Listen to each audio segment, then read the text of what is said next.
That is a calendula.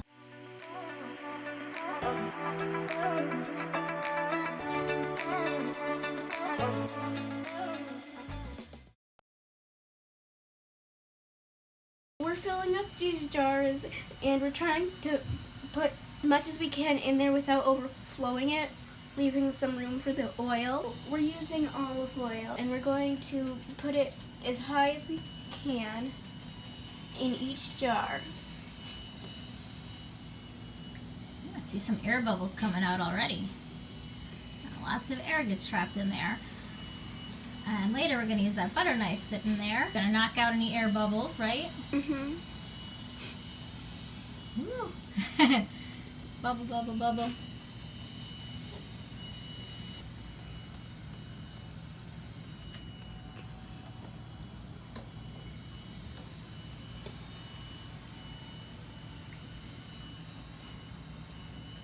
Okay.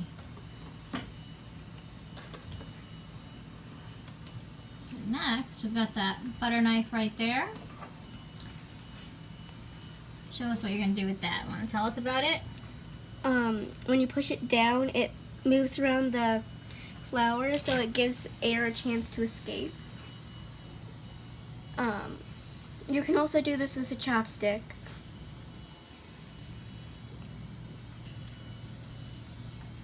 And make sure to reach all the way down to the bottom because some air could be lurking there. Lurking, that's a good word. It really is lurking because if it doesn't come out of there where it's hiding, then it does what? It makes it more likely for your oil to get moldy. That's right. And that's when we come into the unidentifiable blobby objects floating in our oil that you have heard us mention before. Those are gross. Mm-hmm. Those are mold. Those ruin your oil. They are not our friend. A few more very small bubbles in here. Good eye, little girl. Yep, I'm seeing them come up. Good job, you found them. Amelie is very good at this part. She's had lots of practice. Do you remember how long you've been working with me and learning your herbs and helping out with the apothecary? I don't remember. You don't remember? Oh, it has been a long time. We have been growing medicinal herbs together since we moved to Wisconsin. And we moved to Wisconsin when Amelie had just turned 3. So it has been quite a while, because this little girl, I don't know if you can see her through her hair. Oh, there she is. She's bigger than 3, isn't she? Yeah. Okay, we got 1 down. 1 more to go. Herbalism is the medicine of the people. It's traditional plant medicine. As such, you do not need crazy supplies for it. We just use jars. You know, they've been sanitized and ready to go, but just glass canning jars. Buy them new at almost any grocery store. Find them at the thrift store, garage sales. They're all over the place. And they're not too expensive, especially since you can re-sterilize them and reuse them over and over again. Butter knife, everyone's got those. We like to use olive oil as our menstruum. Menstruum is the material that pulls out the medicinal properties of the plant. Many other people will use things like jojoba oil, almond oil, avocado oil, grapeseed oil. What you really want to avoid, though, is vegetable oils, like canola oil. They tend to go rancid much quicker, and in the case of canola oil, there's actually been studies done showing that it goes rancid in processing and is then deodorized so that you cannot tell. If an olive oil goes rancid, you'll smell it. You'll know. It just will not smell right. But if you're working with an oil that's gone rancid, rancidity is not great for you. It's actually very damaging to your cells. So if you're making a massage oil, a healing salve, a diaper balm, you don't want rancidity in that. That would be a bad plan, wouldn't it? Yeah, it would. No. Amelie was mentioning outside how she does not like harvesting calendula because it's so sticky. And oh yeah, is it sticky. The stickiness is resin. And resin is actually one of the very healing properties of this herb. It's really what adds a protective layer and helps pull the skin together. If it is damaged or having a cut or a wound, that's what will help you heal. It adds a protective layer and helps pull those tissues together so that they can heal better. We talked about culinary sage. It has some of that in there. It's really sticky by the time I'm done making a sage infused oil. Pine resin is well known for being very, very sticky. But resin is very good for the skin. And you can wash your hands when you're done and they're not so sticky anymore, right? Yeah, that fixes that problem. Are you so sticky? No. No, if I high five you, are you gonna stick? Oh! Oh, maybe.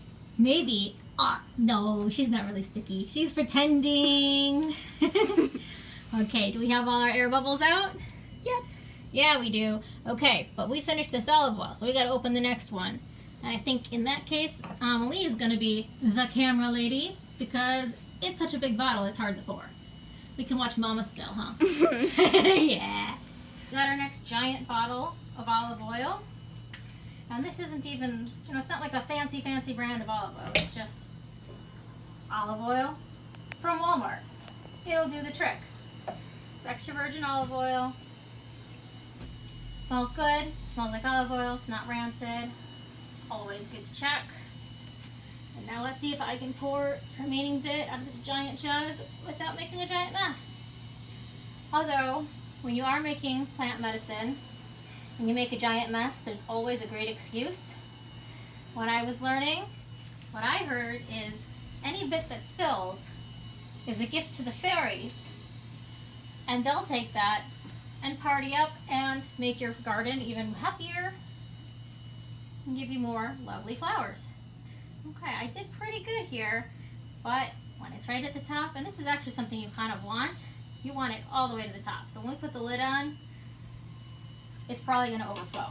So our fairies are going to get their due. Get these guys kept. And don't worry, this isn't my laundry. It's actually, I went to go hang up my laundry outside, and on my way back to the house, found a million herbs and veggies and beans that were ready to go. So I've been working on getting those processed and put away. We're not making medicine on a counter here with dirty laundry. We don't air our dirty laundry that much. Okay, so now we've got these cupped. What we're going to do next is label them. You always want to label your products. You'll think you'll remember, but you won't. And right now, isn't this beautiful?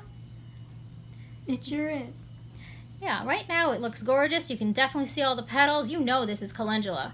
But as the oil pulls out the medicine, it will also be pulling out the color from the plants.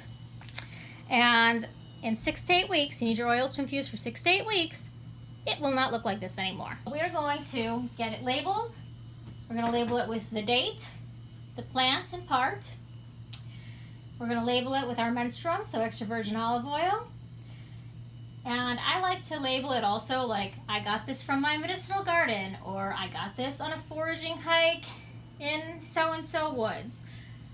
And I'll sometimes put on there what product I intend for this to go into. One of these is going to be labeled for soap making. The other one is going to be labeled for healing salve or calendula balm. I'm going to set it on a plate because oils do sometimes overflow as they're doing their thing. And I don't like to have a giant mess in my cupboards. But in a dark cupboard, let them set for 6 to 8 weeks. Then you can strain them and continue on to making your final products. If you're interested in how to strain an oil or how to make salves, we've got some videos on that too. You can check the YouTube channel. You can give this video a like, a share, subscribe to our channel. It's a great way to support our small business. Thank you. Bye.